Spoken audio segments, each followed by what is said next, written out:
Welcome to the Nerdist Podcast number 872. I talk? Is it okay if I talk now? I mean, I guess. Hey, everybody, it's Will Wheaton. And Ava Richardson, Chris's less rude friend. we're recording something else, and then I was doing this intro, so I just asked them to sit in. But very first, this episode brought to you by Squarespace.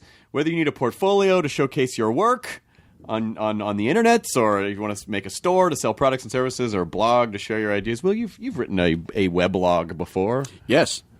Since what year? 2000. Since the year 2000? Since the year 2000. Oh, my God. This was 17 years ago. There are people listening to this who were just born. Yeah, I know. And they're like, I'm sorry, who are you? Yeah, no. They're like, hey, it's Will Wheaton from the weblog. Right. The old weblog. Squarespace. From the old days. From the old days. Squarespace gives you everything you need to make your next move a reality. There's beautifully designed templates. There's customizable features. You can make an entire website simply, intuitively, and just add and arrange your content with a click of a mouse. Start your free trial today at squarespace.com and enter the offer code, what, April? That's right, Nerdist, to get 10% off your first purchase. How did you not know it was Nerdist? I put in the offer code Nerdist on every website I go to, just in case. This is why you come to rehearsal, April. Yeah, performance anxiety there. I had no idea what to say. Katie, there's a Nerdist community corkboard where Katie will announce things that are happening in the Nerdist community. I do. For fans, by fans. Yes, the first one is Matthew Hott. Writes, my friends and I have started our own podcast to describe and show evidence in speech, language, and hearing disorders. They are attempting to describe it in a way that is easily understood by all, similar to what Bill Nye does for science, and they wanted to do it with hearing and speech. And May is Hearing and Speech Month as well. The podcast is called Speech Science, and you can find it on iTunes, Google Play, everywhere, or speechscience.org. And then also the Best Friends Super Adoption is coming to both LA and New York the first weekend of June. Well, I don't understand. You hate animals. I do. I hate animals so much. That's why I'm always promoting animals, because I just hate them. Every animal I meet is like super into you. I'm like, we get it. You like Katie. You like Katie. I know. She gives you a lot of attention. Take it down a notch. There will be hundreds of dogs, cats, and even some bunnies for you to meet and hopefully adopt. Plus, there will be food trucks, photo booths, pet supply, boutiques, and way more. It's a lot of fun, and there's only one goal: to find homes for as many animals as possible. In New York, it's at the Metropolitan Pavilion on 18th and 6th. June 2nd through 4th. And in LA, it's in Warner Park Ranch in Woodland Hills, June 3rd and 4th. Go to bestfriends.org to find out more info. Yeah, so I saw something on Reddit, and then I kind of jumped down a rabbit hole. It was really more of a foxhole, because it was about the silver fox being this super domesticated, like they just bred generation of foxes, and then like only they weeded out the ones that connected with humans the most, and now there's like a domestic fox called the silver fox, and it's gorgeous. So I was just like, that you can have, well, maybe not in California, because there are laws. It's so domesticated that it just sits on the couch and complains the entire time, like how dinner isn't ready. It lives in a tree and just spouts out Wes Anderson dialogue. But that fox. So I went to a page. I'm like, I wonder if you can, and you can totally just like people breed them, and you can just have them. Do they live like can they cohabitate with other species? I believe they, I shouldn't answer that because I don't know the answer to that.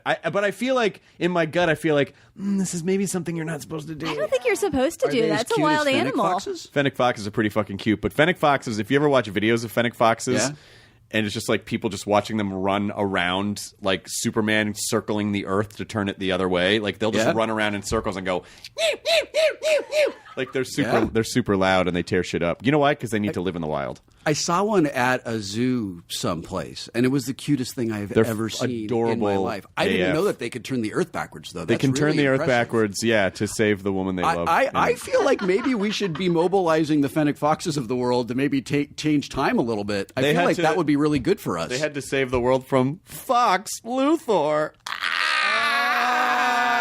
hate myself. This episode is Michael Fassbender and Danny McBride. Listen, Danny McBride, I already know is hilarious because I know Danny and he's amazing. They're both, by the way, they're promoting Alien Covenant, which is a blast, and you should go see it, and they're both fucking great in it. I was going to come see that with you, but I had dinner with friends, and my friends fucking canceled dinner. Oh! Like a half hour too late for me to get in the car and drive down to meet you for the screening of the movie. You know, the lesson is don't have friends. Don't have friends. I know. Listen, this is what I've been saying They'll always let you down. Ever. Always friends let are the you worst. down. They're the worst. You should People just are be bad. a lonely misanthrope. Stay away from them. But it's a good movie. It's great, and Danny is Danny's great in the movie, and Fassbender is amazing and everything. But Danny got here a little bit earlier than Fassbender, and he was like, "Yeah, Fassbender's really funny." And I met him once years ago, and he was really nice and really cool. And he goes, "He's really nice, he's really cool, he's really funny." And Michael Fassbender is legit hilarious. You know who I always confuse him with in my head? The Riverdance guy. Michael Flatley? I guess. Not remotely the same. Well, I know. I mean, I guess they're because both you're racist against Irish people. Oh, so we all do the river dance, do we? Yeah, totally. Okay, first of all, I'm Irish, so I can't be racist against Irish people. We're a bunch of potato-eating mix. But also, I'm Scottish, so I can hate the Irish side of me. That's why you. And the one thing we agree on is how much we hate the English. I'm not hip with what the kids are into these days. So I just thought, like, oh, it's the same guy. You know, no, that's not. I'm mostly racist against Michaels. It's Michaels. You mean the hobby shop? Yeah. You won't go to the craft store? I'll never go to the craft store. I don't. No. Let me tell you about those people. I make sure all my yarn is locally sourced. Yeah, all my buttons for plush owl toys. I make them myself. I want my candle molds to be all locally grown by farmers. So Michael Fassbender, amazing. Danny McBride, hilarious. Friday, May 19th is when Alien Covenant opens. This episode also brought to you by Casper, which is an amazing mattress company that makes obsessively engineered mattresses at a shockingly fair price, Will Wheaton. So there's supportive memory foam.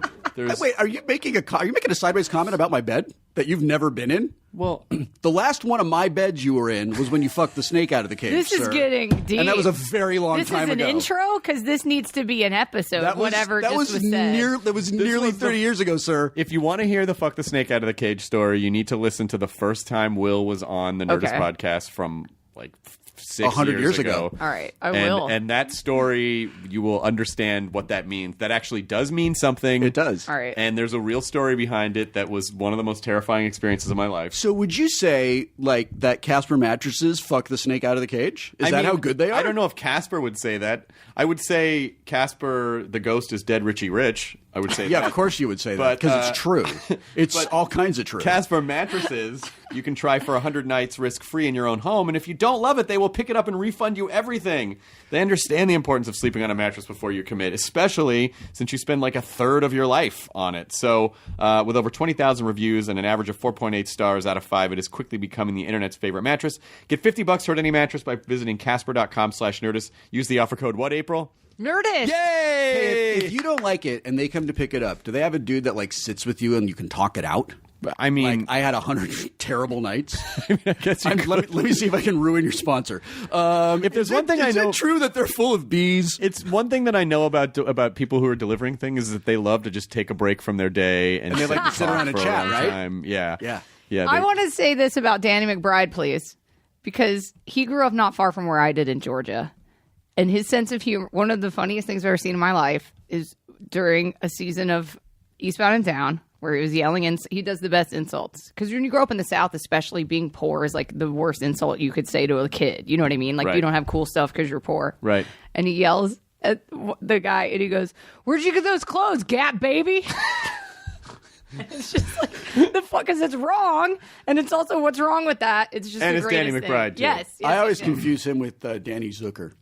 Nope, different guys. All the Dannys look the same to me. No, I feel like you have a real name issue. Listen, it's not me; it's my dad. I'm not Chris Evans. What? I know. Well, I've always mistaken you for Chris Pratt. But you have the same muscles. But you have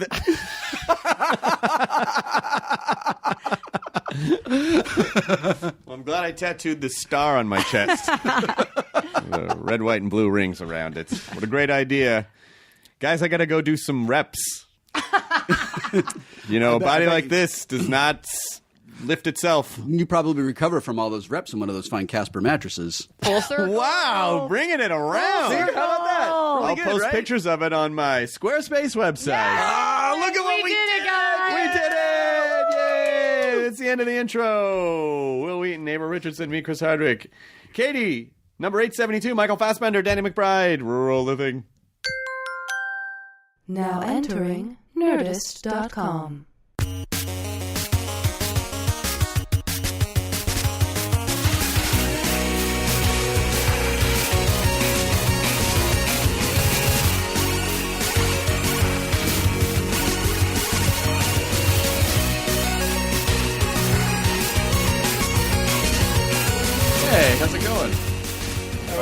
Hello. How's it going? Nice to see you, Chris. Yeah. It's never ending. What time did you end up getting in? Thank you so much. Yeah, we really loved it. Got to the hotel 10. Excellent. Oh, yeah. After an In-N-Out pit stop. All right, so are you done after today, or is there more to do? Tomorrow, James Corden. Oh, he's fun. That'll be easy. Yeah. Are you doing the show or are you singing in the car? I'm doing the show. Excellent. I wish I was singing in the car. You should tell him that. Yeah, I should. I'll bet you he would let you do it if you wanted to. It would be a bad idea. That's right. Never wanted to hear me sing. Man in the mirror. See me, he could be man in the mirror. I've been practicing it. But you need to do it in a mirror. Not as good as Michael. You need to do it in a mirror. You need to do it so you've just gotten out of the shower, the mirror's all steamy, you just need to wipe it down and look at yourself and just, gonna make a change. You keep fogging up and you gotta keep, just sweating the entire time. That's fun, though. Corden's nice. Yeah, no, it's You gonna guys be will great. have a good time. Yeah. You have I'm sure there's a fun English-Irish rivalry that you can play with. I don't really care. Good. But everybody's looking for funny stories, which I always seem to fail bringing out. They're like, so did anything funny happen? I was like, did anything funny happen when we were shooting? Yeah. And then I can't remember. You're like, well, I always thought it was remember them pretty after boring. we're done with the press. You're just like, Exactly. I said that one story. there That was was that actually one kind of time. funny. Yeah. You should, or just don't tell them what it is. Yeah, lie. Gotta make sure you lie. Why do I lie? Definitely. Oh, it was hilarious. You should have seen. the Vigo stuff did happened. that on Letterman. He said that when we were doing Dangerous Method, he was like, yeah, Michael's a really nice guy, but, pretty intense. He's got this weird sort of preparation thing where he ties one leg up behind his back and hops on the other leg. And it's before we do a scene, so we're kind of waiting, and then he sort of releases the leg, and it's like, okay, good, we're ready to go. And next thing he straps up the other leg and starts, jumping. He's like, one scene we had to do in a boat. But the delivery was totally dead bad. Did you ever get asked about it? Like, Yeah. You should have said, give me a second. You could Like, tie up yeah, your leg. exactly. It's like, we've all got our ways. I don't know how when you're working, Whatever you're pretty works. focused on work. So I don't know, the Or idea. jumping. Yeah, or jumping to get prepared for your work. Right, that's right. But that idea of like, what's the funny thing that I feel like that got started from like George Clooney movies. Like they would talk about pranks he would do on set, and then I think everyone just assumes that everyone is pranking each other all day on sets now. One time, George Clooney, Dutch oven, Julia Roberts that must happen on every movie. just held her head under the sheets and farted 9 times. It was great. And then we shot. Mel Gibson, too. I think he's a bit of a prankster, isn't he? Prankster, yeah. I'm never in the mindset for it. Are you? I am, but then, I'm just too lazy. You had to pull it off. to You're put like, it all I got into to say all place. these words. I do certain pranks on April Fool's Day. Mm-hmm. I did one on this job, Murphy's Law, which is a TV show about this cop, undercover cop in the UK. And I sort of got together with the main guys, James Nesbitt, and another one of the actors, Mark Womack. Sort of decided, I said, okay, you're going to, pretend, attack me. And, Jimmy, you'll be the guy that sort of breaks us up. So we have the whole sort of thing going on. And it was great. We sort of bedded it in through the morning, So I would be talking to Jimmy, and Jimmy's like, what did you say to him? And you can see, like, grips and stuff going by, pretending that they're not listening in, but, just in earshot. And we built it up for, like, an hour and a half. And then he would have a conversation with Mark, and Mark was like, just tell him to stay fucking away from me, yeah? And so this was building up, and then we're in the kitchen. I said, okay, it's on now. And I was like, boom, threw myself up against the fridge, and I was like, oh my God, I think you broke my nose. And Jim's like, Jesus Christ, no, Mark. The director came in, his face was fucking grey. It was green. He was like, Jesus Christ. And I was like, my nose, I think it's broken. Of course, all the producers had the cans on, so they were out by the tent going, what the hell's going on? You should have done that on this movie. That would have worked. I did another one on my parents, which was pretty mean, actually. Yeah. I told them I was arrested, and they had to come and bail me out.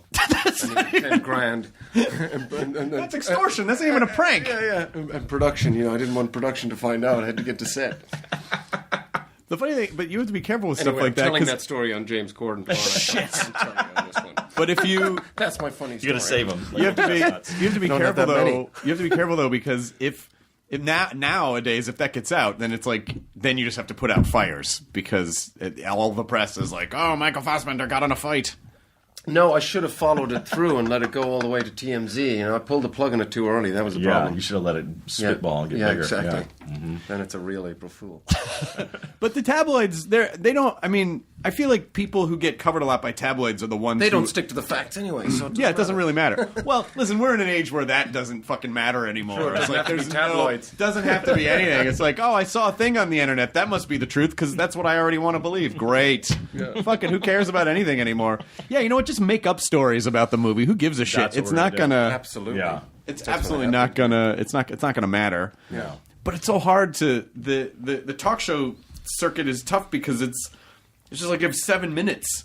Like, how do you like immediately come out and be engaging in 7 minutes when you have to pretend like you're just having a brand new conversation? And all it does is it takes you just stumbling over the end to a story. And then you fuck the whole thing. It's all done. You're like, oh, it's done. I ruined it. I don't have time to tell it now. It's like, the pre-setup. So, do you like playing football? Well, there was this one time when I was playing football. Funny you ask. No, next question. Just pull the Charles Grodin. And they just look at you. This isn't what we went over. Yeah, we went over this. Maybe that's what you should do. Maybe you should fake a fight with Corden instead of like he just says something that kind of rubs you the wrong way, and then you guys just end up. Hit him over the head with the ball. Who else is on the couch with you? Who else are you doing it with? Benicio del Toro. It's awesome. perfect. Diane Lane. Oh man! Oh my god! It's got a good. That's a good. It's gonna be fun. Good couch there. That is a really good couch. Those are all heavy hitters. Heavy hitters. I'm just in there as to sort of back them up. Yeah, right. Do you know them at all? Have you worked with them before? I've met both of them. I worked with Benicio on Terrence Malick movie. And yeah, great guy. I mean, I've been a huge fan of his for ages. So it was a real. It was special to sort of get to do a couple of days' work, and we were improvising, so it was a lot of fun. Do you have like did you study improv when you were growing up? I studied, yes. I'm classically trained. Classically trained improviser. Don't you know? We did a bit of improvisation. I remember actually one time I joined this theatre improv group in London, and we put on this improv thing. Where basically you had your character, they give you the character, and then everybody else had a character, but you didn't know what they were. And then on the night, she'd say, okay, listen, this is the deal. You were together with this girl 15 years ago. You abandoned her in a desert. Very specific. Yeah. I was like, okay, idea. which desert? Okay, I got to go away and prepare this. And then, I remember I wanted to vomit. I was so nervous going on because you're really dependent on your partners. Right. Because it can just turn into a shouting fest and, just hitting a fucking dead wall. You really need somebody to sort of to be receptive and to sort of work well with you on it. Otherwise, I mean, you do it all the time. He's master of it, so you can probably tell us more. But it's otherwise it just ends up being a mess, All it takes is one person to try to hog the scene, and it's just... And no, that's fine, actually. One person hog the scene, then the other person takes, the low road. It's just as long as one is balancing the other, It's fine if one hogs the scene. It's good, actually. Somebody's in charge, and the other person, goes subservient or whatever. And you can flip that later down the line in the scene, I hate it when it's like you're doing that in like a movie, and then you can tell like, oh, this person prepared this. This isn't even a fucking improv. Right. This is just someone like testing something out that they... About 50 optional improv things. I'm just going to improvise. The bus stop improv. Looking at let's the see. notes. Page 24, bus stop improv. Well, I feel like it's so. I feel like it's almost expected now for people to, especially when you're doing comedy. Like, oh, maybe the end credits will be all of the funny improv outtakes that we didn't get to use in the movie. But you guys are so fast. I mean, that's the terrifying thing. But even just doing it, I feel like I started all the directors. I feel like a lot of the comedies they're all choosing the same exact way to cover it. So I think if you have any common sense, you can watch these movies. And it starts to become pretty clear when people are going on runs, which I feel like takes me out of the movie now. Like, right. I like the improv when it feels like, oh, it's just slipped in, and that's like, right. You don't know if it was written or not. In. Yeah, but now it's like you're like, oh, here comes the part where one person's talking and everyone else is just looking at them weird, and it's going on for 5 minutes. Right. Like, oh, this was a run that they didn't edit out. They couldn't part with. Yeah. On Vice Principals, Jody and I were basically on that, just like let's not improv in it. Like let's just like Stick get to the the scripts that's right. and get them good, and just not. like mess around that much. Like if we can, we will. But on Eastbound, we would like do one take of what we wrote and then just spend hours just like going down these long roads, just like where you're about and it would take forever to edit the show because you'd be like, well, fuck, this scene could literally go like 30 different ways, and you start to become odd to even know what to choose. You're like, I don't have no idea what we were going for or what we should stick with. Tough, especially on a series, because everything you say immediately becomes canon to the story. Yes. So if you start going down weird, if you start like elevating, and then later on you're like, oh yeah, that's right, we already said that thing, so we've committed to this thing. Yeah. Fuck, we didn't need to do that. I know. It is. There's like a balancing act, I think, with it. I think restrictions are great, aren't they? They are. I think within restrictions you have great freedom. Yep. You know, it's like you're not allowed to move beyond this table. You know, something simple like that. Or your character, one of his legs doesn't work. You know, or you know, whatever it is. It's like that you have boundaries to work within, and then it's much easier. Whereas if the options, as you say, are infinite, then where do you go with it, and you know, how do you go about editing it later? So would you rather have a director say to you, here's what I want, or has someone come to you and go, no, just do whatever you want? The ideal thing is to have a really good script and and then like Danny said, I mean, that's everything. The script is everything. From there you start to work, and if you've got a really good script, then you're in a strong place to muck around and do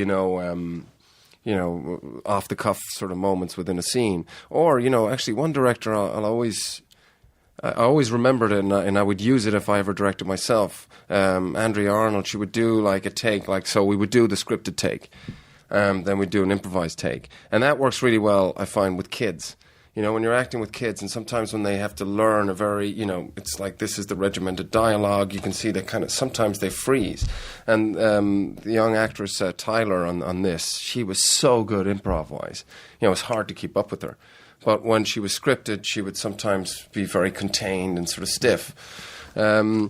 So it was interesting to see playing with it on that level. And also she would do, which I thought was really cool, then she would just do a silent take. So you would do all the intention physically and go through the scene. You just wouldn't do any of the dialogue. I always thought that was a really smart thing to do, because it just gives you so many options later in the edit. Oh, so she's just taking bits and pieces from each one of them. Or she just does the whole, takes the whole scene as a silent scene, as an option. Or she takes moments from that scene that were silent, and mixes in, with the real script or the improvised version. Yeah, I guess if you're not being an actor, I'm taking a guess. But I guess if you're an actor, if you rely too much on the words, then you probably get caught up. Well, for me, that's why I'm really slow at learning my lines. It's a nightmare. Some friends of mine, they just look at it once and they're good to go. Seth is like that. Seth Rogen. I don't know. Are you? That's how I do it too. I just I can memorize very quick. Hard for me, but not for you. That's the only thing. But everything else. So I'll learn them, to a point where they're rotten. By the time I get to the days of shooting it, I've done it so much that I'm not even thinking about that, so I can sort of have fun and enjoy the other stuff. Yeah, well, Danny and I were trying to figure out if you had a weakness, what it would be, and now we know. It's just that it takes you 20% longer to learn a thing, but that's really about at least 20%. At least 20% longer. Being kind. That is also my only weakness. Everything else imperviable. Also, the entire Steve Jobs movie improvised, start to finish. Yeah, which was tricky, to keep that rhythm up. That's the thing. Improvising an Aaron Sorkin script, no. Improvising Quentin Tarantino, no. No, maybe not. Except Quentin said the one person that can improvise my dialogue, Samuel L. Jackson. Oh, of course. And it's true. I came and sort of visited a set, and they were doing a scene, and I could just hear Samuel L. Jackson. It was kind of like, Shakespeare. Just the sort of, his rhythms and, the words that he was hitting stresses on. And it's awesome. Yeah, it's so cool. So cool. And it is really interesting to see guys who it wasn't really until they were like in their 40s when they started locking in and figuring it out, because it's a relatively unrewarding process. Or for they a long had time. it figured out, but no one discovered them. Right. They had it figured out for a long time. It's just it took a while to sort of, become noticed. Did you know pretty quickly? Oh, I figured it out from birth. No, it was no. For me, I kind of It was interesting because I came out of drama school, classically trained. Of course. And Another string. I didn't finish, though. There's a weakness. I do have a recurring dream about finishing that drama school. No, but you didn't finish, and then your career exploded. You actually made the right choice. Explosion. No, it was... I left 6 months before the finish. Then I got a theatre job, and then... I didn't work for about 6 months after that, and then I got Band of Brothers, and I was like, okay, this is it. I'm off. You know, Here we go. Here we go. I was like, that was easy. And then I didn't work really that much for the next 5 years or so. Really? Yeah, very sporadically. So all the Band of Brothers money was gone. It didn't last the 5 years? Yeah, it didn't last the 5 years. Couldn't stretch it. All right, Spielberg, I'll do your war movie, but I want $100 million. You hear me? $100 million. It's going to cost you, see? No, you You better pay up, Spielberg. Why I oughta. No, but it was... Fork up and spend that dinosaur money.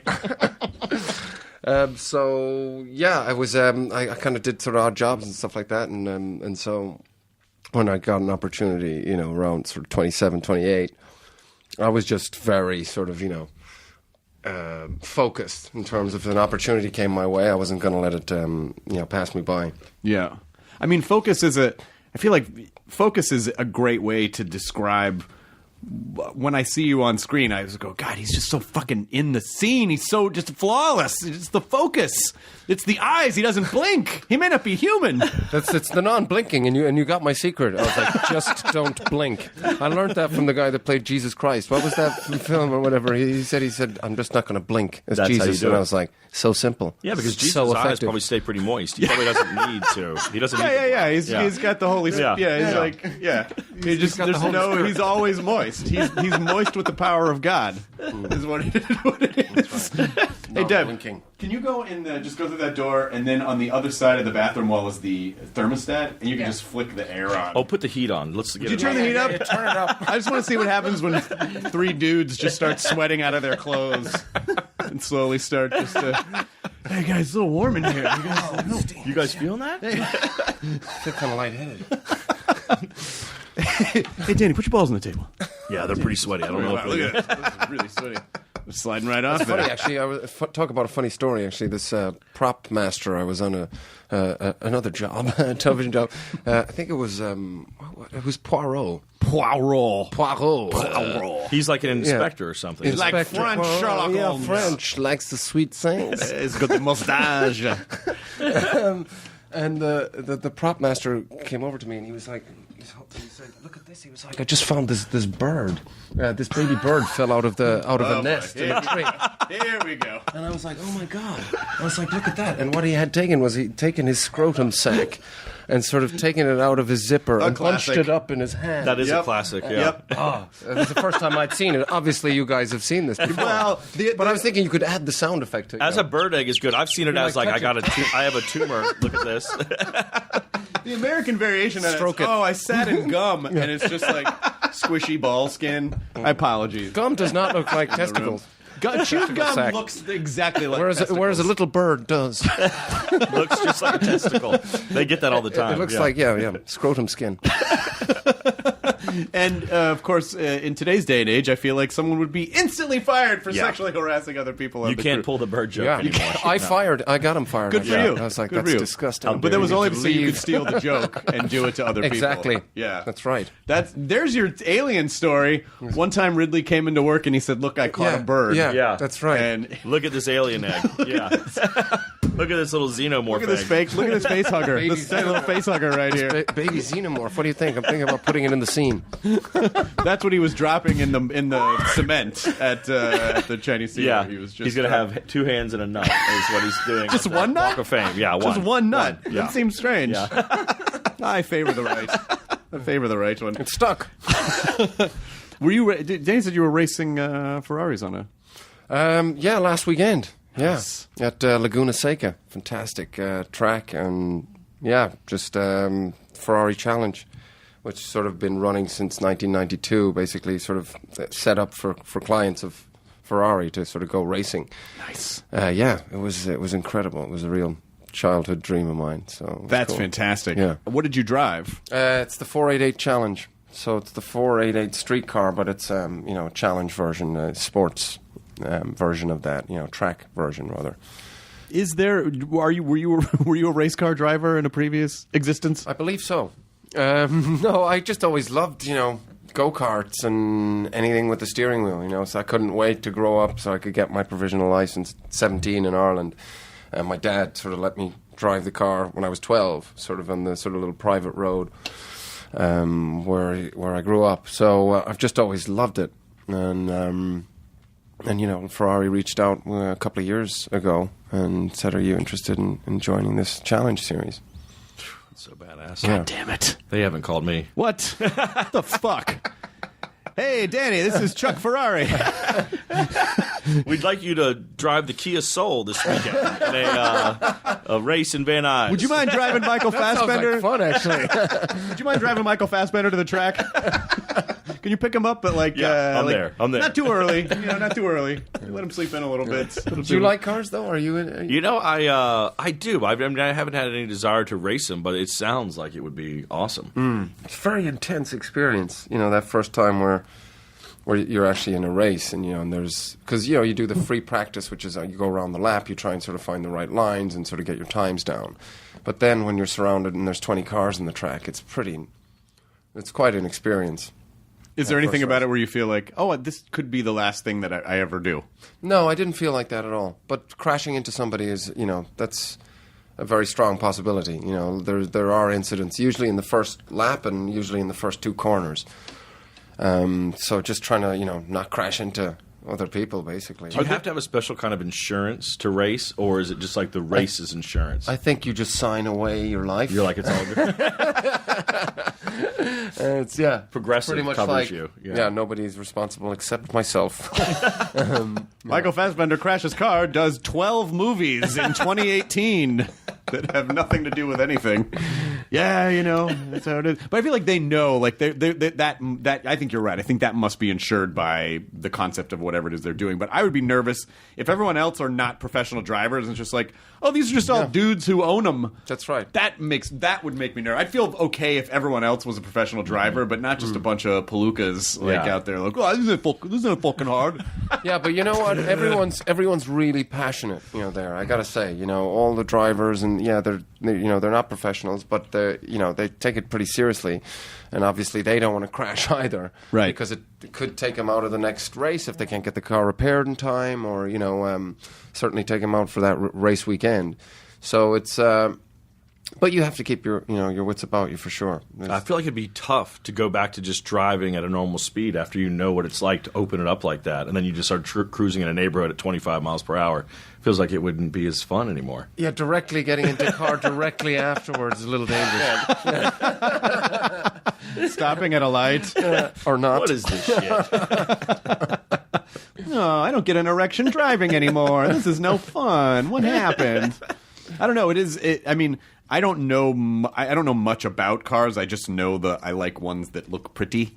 Yeah. But that I think would be super, super, super fun. You like the speed, though, right? Obviously, that's why you bought. Yeah, but you can't really you can't drive very fast in Los Angeles anywhere.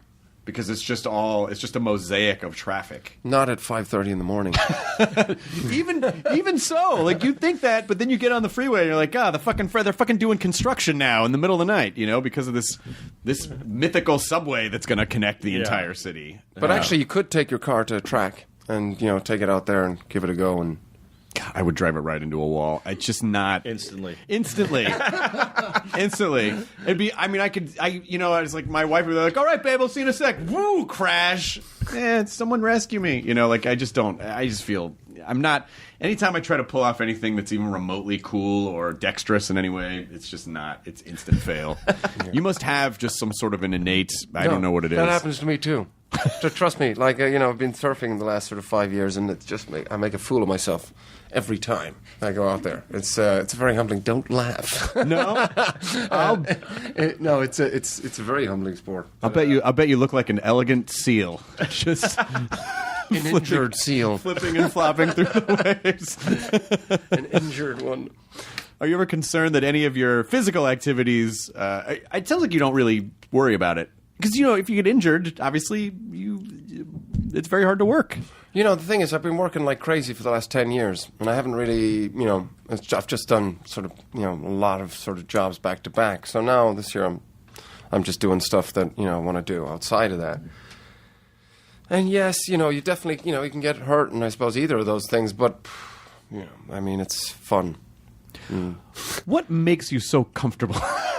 Danny and I are trying to figure out how to siphon your comfort and confidence level in life. Trust me, I'm not, you know, in all of these things, I'm definitely sitting there going, oh shit. You know, especially if I like, you know, if I'm paddling out and it's sort of, you know, high, you know, the waves are bigger than what I'm sort of, you know, comfortable with. That's scary. Or in that car as well, you know, definitely, you know, breathing and stuff and just trying to sort of... See, maybe we just need to try more things. You see, I would go down to the beach to surf, and I would get there, and if the waves were big, I'd just be like, you know, maybe I just wanted to come here and walk in the surf. Maybe I'll just flop around where the water just gets... I don't feel like getting wet today. You know, I'm going to get into boogie boarding. I really feel like that's what it's all about, boogie boarding. Yeah, boogie boarding's good. In a wave pool. Yeah. You know, I'm just going to go to a water park. I need to go to the beach. I feel like I'm approaching these things pretty conservatively, to be honest. Like, I see some guys that would be raging on waves and just have that no fear. That's not me, for sure not.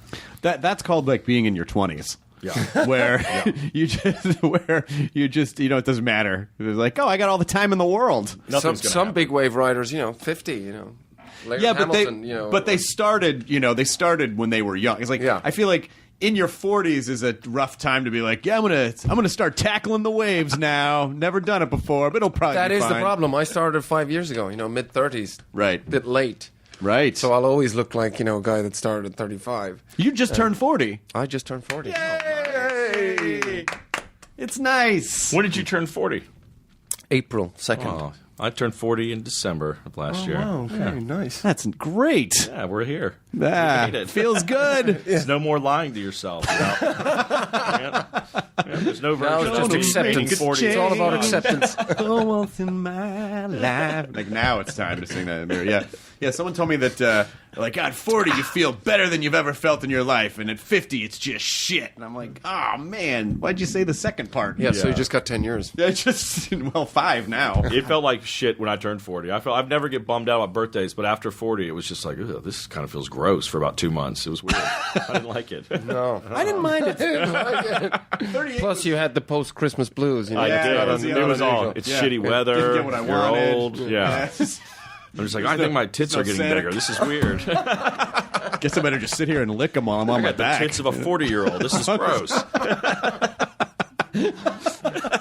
Oh, God, why do I have these? Oh, fuck. Yeah, I don't know. It just sort of seems like you're more comfortable and you're more... 38 was when I freaked out. And then after that, I was like, it's fine. You know, it doesn't really matter. Doesn't really matter. I think it helps to have a lot older friends, too. Yeah. He's like, they seem you still okay. feel young. They're decomposing they're first. They're the canary in the coal mine. You're just like, we'll worry when something happens to them. Then we know it's real. How many heart attacks? Oh, shit. I guess I'm next. All right. Fuck it. Who cares?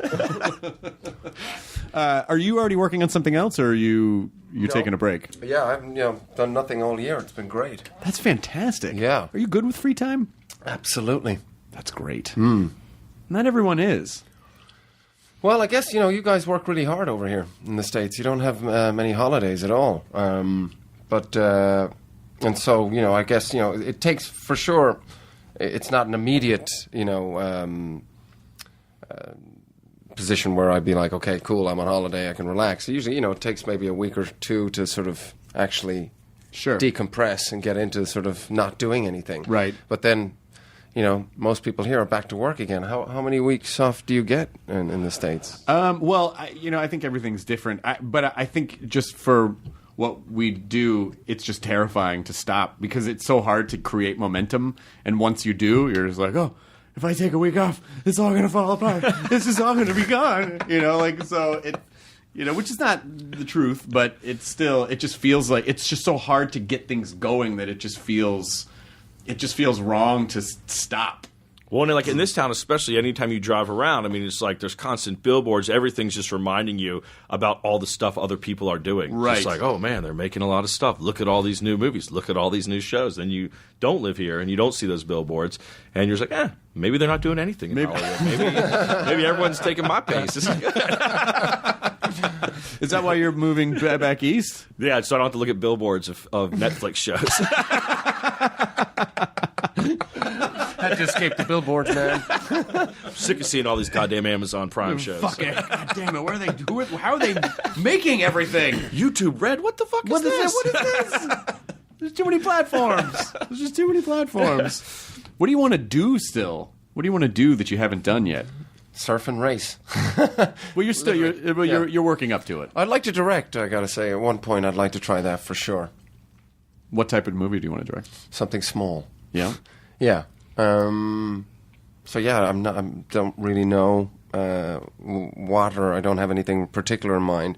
But yeah, that's something I definitely want to do. You should. Are you directing your Halloween movie? I'm not. David Green is going to direct it. I'm not going to even be in it. I'm just gonna write it and produce it. You're not even going to be in it? No, I'm just going to write it. Yeah. No, you got to be in the Michael Myers mask at the end and be like, hey, it's me. And then just goes on. That's what I keep. I don't know how people get my email address, but they do. And I get emails every day from random people across the country that just send pictures of themselves in the Michael Myers mask saying, are you casting for the movie yet? Here's me. And it's just like some fat guy in the forest behind his house with a mask that someone is taking photos of him. It's like the weirdest kind of headshots. Like, all right, okay, yeah. He's got a great body. He looks good.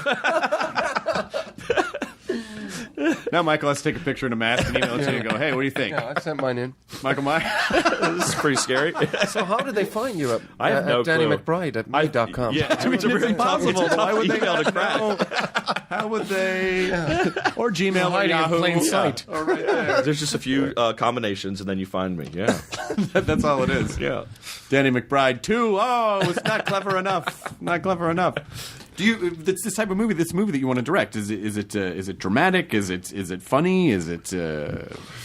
Hopefully, all of those things. I don't know. I just like to sort of spend some time, behind the camera and doing that side of things. You wouldn't want to be in it, though.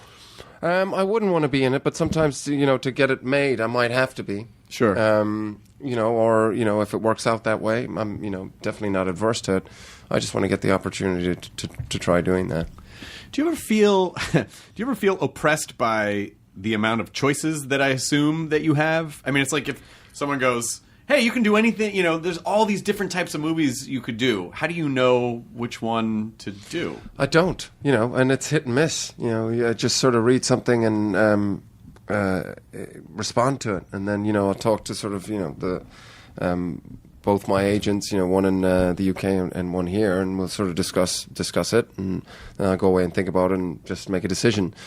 But, it's not... it's an incredible position to be in. Honestly, it's such a lottery, to sort of be in this position, to be here now in this place that I'm at. It's just a lottery, and to have the options is, it's not something that I'll ever think, God, this is, oppressing me. It's just, I just really feel like, when's it going to end? And no, it's like, wow, I'm still here. I still haven't found me out. Holy shit. Oh, shit. I don't think I've met anyone who does this that doesn't think that. Like, everyone just thinks, like, when are they going to show me the door? Right. Right. Well, yeah, because it's when you haven't really gotten to work yet, it's very hard to even conceptualize what that would be like for someone to go, I want you, get up here, Yeah.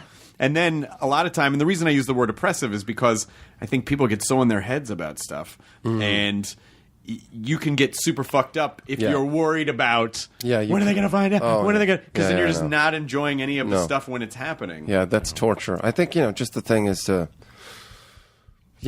not think too much, and basically just, go for it. And again, like, not to be stifled by all that sort of outside pressure that you would add, is this going to be good? Is it, and what's the sort of going to happen next? I just, take risks, try to learn, and that's it.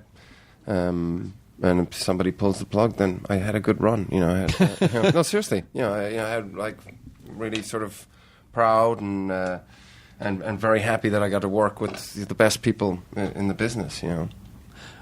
So I feel like your movie has to be called The Man in the Mirror. 2. You start with the second one, just like when things really start heating up. Then you can go back and make the prequel. Yeah. Just Man in the Mirror. Yeah. Yeah, after that. That'd be fantastic. I mean, there must be things that you... Boy in the Mirror. The Boy in the Start Mirror. with that. Yeah, and then you grow up. Yeah. Old man in the mirror. Dead man in the mirror. But I mean, I feel like there must be things that you do where you feel like, oh, it'd be really fun to showcase that. I mean, do you ever choose roles based on it'd be great to try to exercise that particular muscle? I suppose. I mean, what I would try and do is look at something. First of all, I don't intellectualize too much about it. I read something and it just sort of like it'll affect me. You know, I'll be sort of drawn to it, or not, and then I'll be sort of, you know, who's directing it, and then it's like, have I done a character like this before, or is there something new to, you know, to explore here? And then you get a script like Frank, you know, something film like that, where you're just like, this is bonkers and, you know, fantastic and just totally original and fresh and fun. And the idea of sort of, you know, wearing a mask through a movie, not dissimilar to Michael Myers. You gotta give him that. True. You gotta give him that, Danny. I have done mask work already, just so you know. The entire time you can move around. You can, you know. You don't even have to turn up to work. That's the beauty of it. You know, you can say, just you know, send put in on the the other double. guy. It's like, it doesn't matter. I'll be there late. Yeah, I mean, seriously, you could let someone else do it the entire time, but this is the end. You could lift it up, and then it could be him, and then put it back down, and no one would ever know the Or difference. multiple times the mask falls off and it's always a different actor underneath there. It's like, wait, was that Michael Fassbender? No. Is that Danny? Is that Tony Danza? Like, you just got to throw in a curveball. You just got to throw in a weird curveball every once in a while. Do you live in the States or do you live do you live in London? I live in London 20 years now. Oh, wow. Yeah. The community there just feels like it's so, you know, America is so. I'm jealous of a culture that's such a close knit culture. I just feel like in London would be such a great place to live. I mean, you talk to comedians, they basically just tour around and just keep doing the same cities over and over and over again in a landmass about the size of California. Yeah. Yeah, well, I mean, the States is pretty incredible in terms of diversity, you know, and just landscape and people as well. So many different types of white people. I mean, There's some, some of us tan a little bit, and then some of us get like red, and then just white. no, but I mean, if you look at something like, you know, New Orleans, Right. So different to here, to New York, San Francisco, you know, Austin is a very individualistic city. Yeah, I guess it's just what you're used to, isn't it? You know, for me, Europe's home. I just, you know, that's sort of, you know, the mentality and, you know, and just sort of the culture of it is where I feel, you know, best. Yeah. You were born in Germany. Yeah. Which part? I was born in Heidelberg, and then we moved to Ireland when I was 2. Oh, yeah. And then because for the longest time, I didn't actually know what your actual accent speaking voice was. Yeah. I know, it's weird, isn't it? It's kind Mandarin. It's a strange accent, yeah. I did spend some time in China, now that you mention it. But I know you speak German. Yeah, badly. This is why Man in the Mirror 2 should be a German. That's right. You need to You're sing it in German. Yeah. What does Man in the Mirror in German sound Falco style. Remember Falco? Of course I remember Falco. Yeah. Der Kommissar. Der Kommissar. Yeah. But then they did an American version. They did an English version of it too. You know, which wasn't as exciting. Oh, did they? Yeah. Don't turn around. But he didn't sing it, did he? I believe he did. Oh, no. I think he did. And they were concurrent. They were both hits. Alles klar, Herr Kommissar. Alles klar, der Kommissar. What is Man in the Mirror in German? How does that sound? What is Man in the Mirror? Jesus, Man in der Spiegel? No, Mensch in der Spiegel. I know grammatically that's wrong. Somewhere like that. Something like that. Yeah, something like that. Well, you'll learn when you shoot it. I'll learn it. Yeah, for sure. I'll learn because it. that's exactly what's going to happen. It's going to happen. I feel like if we say it, someone will report it, and then it's automatically And already then it's true. fact. And then Exactly. it's fact. It's out there now. It doesn't It's real. matter. And It's then real. And then you have to do it. Then I and your will agent's do going to it. call you and go, did you agree to do I'll this? put it on my Christmas album, which will be coming out this year. It's Which is going to be great for Danny because he's going to be bummed around Christmas time. going to be called Covered Look at in that, Love. 41. God damn it. And it'll be a selection of cover songs. At least this Fassbender album's out. Covered in love. I've already come up with the album cover. It's me in a tuxedo on a horse. Love it. Fantastic. No pants. No pants at No all. shoes, I'm Yeah. thinking. No shoes. Okay. Yeah. I mean, that too. But the no pants is better, you think? Wouldn't it, Maybe no shoes. Maybe just leave them just- wanting yeah. more. What Yeah. about no Subtle. pants butt shoes? Subtle. No pants butt shoes? Yeah. Okay, good. Butt shoes. What are butt shoes? They keep your butt from getting muddy. Okay, nice. Yeah, That's so if you have to smart. walk That's through rocky, smart. if you have to walk through rocky terrain on your butt, Yeah, it's sort of because keep your- sometimes when you're going downhill, you do kind of you do slide, a little bit yeah. of butt sliding. Yeah, like yeah. a dog with worms. Exactly. What other? I feel like you have so many jumping off points for Corden. You know, like it's. Yeah, I'm warming up here. What other cover songs are on your cover album? I was thinking Winds of Change. Of course, yeah. I would Scorpions. whistle really badly. Yep. It's not bad at all. It's moving. Yeah. I can already feel the winds of change coming Yep. in. That's the AC, I think. Yeah. Down to Gorky Park. Yeah, that's two. That's two. What else could I put on there? I mean, you got 8. Like a good any album really needs like 8 songs. You don't have to fill all 8. I don't know. Maybe some suggestions, perhaps? God, what would be a good one, huh? I don't know, probably Uptown Funk, and then anything by.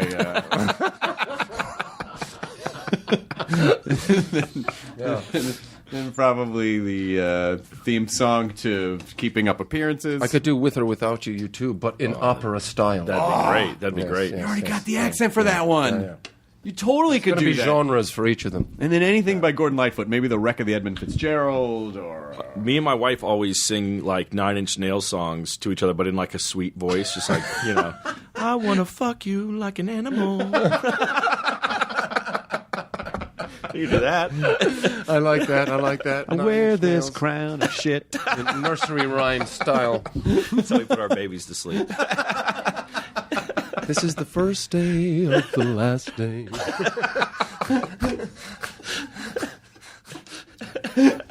These are all good ideas. But I know they said you had a hard out at 2:45, so I don't want. We only have that means we have 5 minutes left. Oh, shit. Where do you say say something else there? Smash you got it a hard in. on at 4:45. They said you got a hard on at 2:45. Where is it? Show me that bird. Show me that little injured bird. Oh, that bird looks like he's feeling a little better. That's how you get them to come over. Yeah, it's real. It's here. Yeah, that's when they're looking down to touch it. You can do it because they can't see you whistling at Yeah. that point.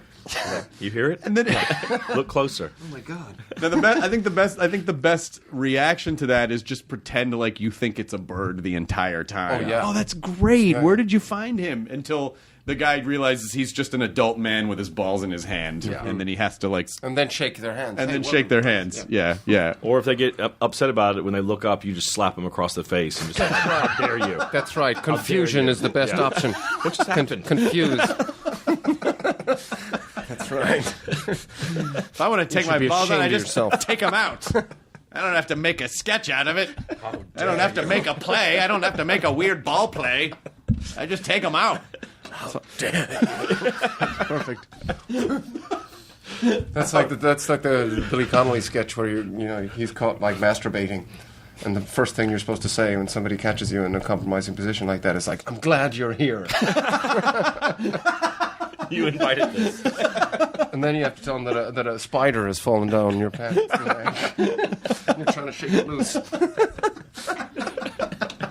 that part of the Connolly bit? Yeah, He's great. Do you see a lot of comedy? Do you like? It seems like you. I do. The last time I saw live comedy, I don't get to see that much, but I saw Dave Chappelle in Montreal, which was incredible. Oh, just for laughs? Or just for laughs? Yeah, just for laughs. So that was pretty cool. That was Just plow real. He's amazing. I He have is to say. incredible. He was a master. How long did he do?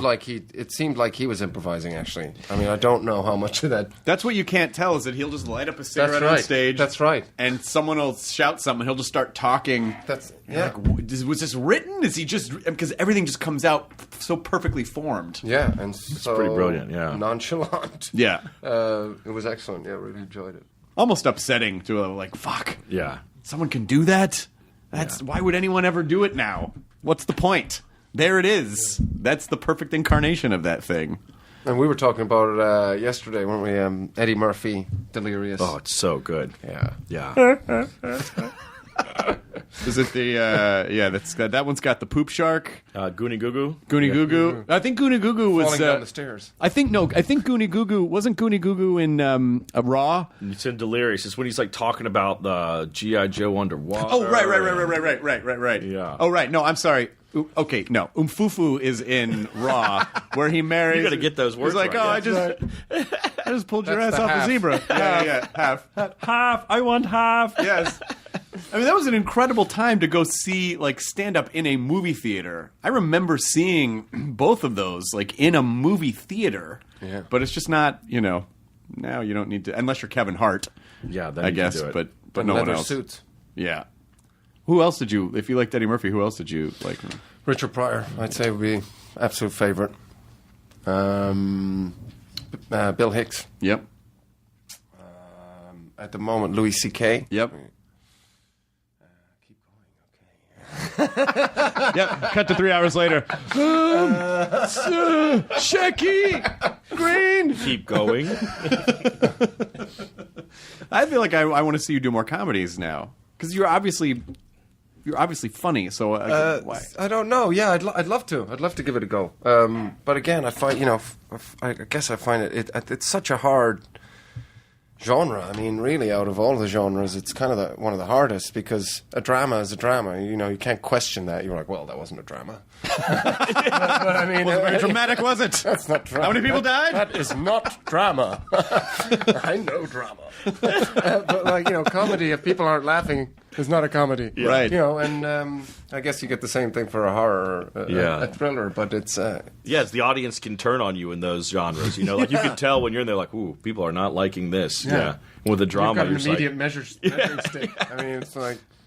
Well, they're either laughing or they're not. Yeah, exactly. Because with a horror or comedy, it's like the intention is very specific. Yeah. But drama can just be like, oh, nothing really happened, but we saw a slice of life of this, boy growing up. Maybe that's what they wanted me to think. Yeah. It was just Boyhood. I was just talking about Boyhood. Oh yeah, I was just talking about Boyhood. I don't have kids, so I didn't really get Boyhood. And I ran into some friends. I mean, it was fine. I thought it was fine, but by the end, I was like, "Wow, it was just this guy growing up." And I came out and I ran into people I knew who have kids, and they were just sobbing. Oh fuck! I was never. God damn it! That was exactly what it's like. I don't know. I don't have kids. I guess I didn't. I don't know. It just seemed like hours of that. What about you? What are you going to do for Halloween? Anything you want to? What am I going to dress up as for Halloween? No, I mean, what are you going to do for the movie Halloween? Do you dress up for Halloween? I do sometimes. I haven't done a good costume recently. I feel like I'm always like working or something, and you just kind of the crew gets to dress up, and then you're just dressing up as for a living. I want to be myself for Halloween. This year for Halloween, I went in the movie Alien. Yeah. We do sometimes. Sometimes Fun. I do. It just sort of depends. I mean, I always feel like my costume has to be funny in some way, which is stupid because no one cares. But yeah, my favorite costume was Luke Skywalker, Texas Ranger. That's pretty good. Like the hat, and then the lightsaber on the holster, and then the boots, but the robes.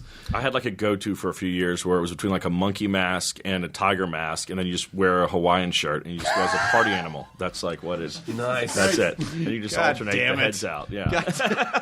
God damn it! Well, party animal. It's like the Jim Belushi character in Trading Places. Hey, everybody! Look what happened to me. That's all you do exactly all that night guy. long. That's You all you walk do around. all night long. Well, Alien comes out Friday. Alien Covenant comes out Friday, which is what is the date? What day is today? Thursday. Today's Wednesday. Today's Wednesday, yeah. the 17th. So just stay alive for a few more days, and you That's can all you got to that's do. it. Then Yep. Saturday, Yeah. who fucking cares? Yeah, whatever. Go see it again. Yeah, and go then- see it again. and then fucking just give up. After that, it's like, let it go. It's all over. But it was really great chatting with you. Thank you so much for coming and sitting down, man. It was a pleasure. You equally as nice the second time I met you, Danny McBride. I was saying, is there anything you want to say about the Halloween movie that you're writing?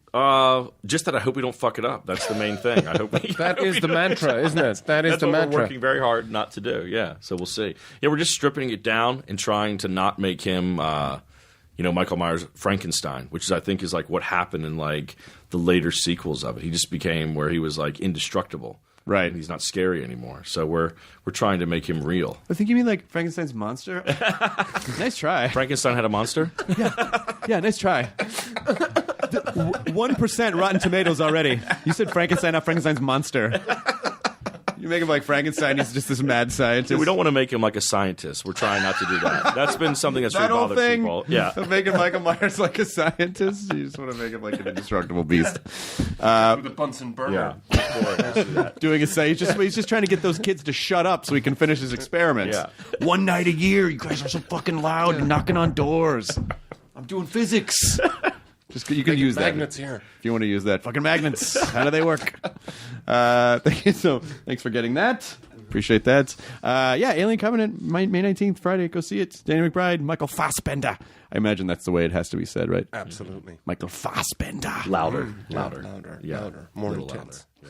Fassbender. That's better. Yeah. I put the emphasis on the second one instead of the... Well, I would imagine Americans are like, Fassbender. That works too. And you're okay with either one? Totally. All right, fine. Yeah. Look for Covered in My Love. Covered in Love. Covered in Love, the Christmas album of covers by Michael Fassbender. Yeah. Any decent outlet should have that. Any of your K-Tel Records or your... Columbia House Music, Columbia House BMG Music, Music. Blockbuster Target. Music will have it. Everywhere. Target will have it, Walmart, and the Flying J truck stop. Yep. Thanks for being here, everyone. Enjoy your burrito. The end.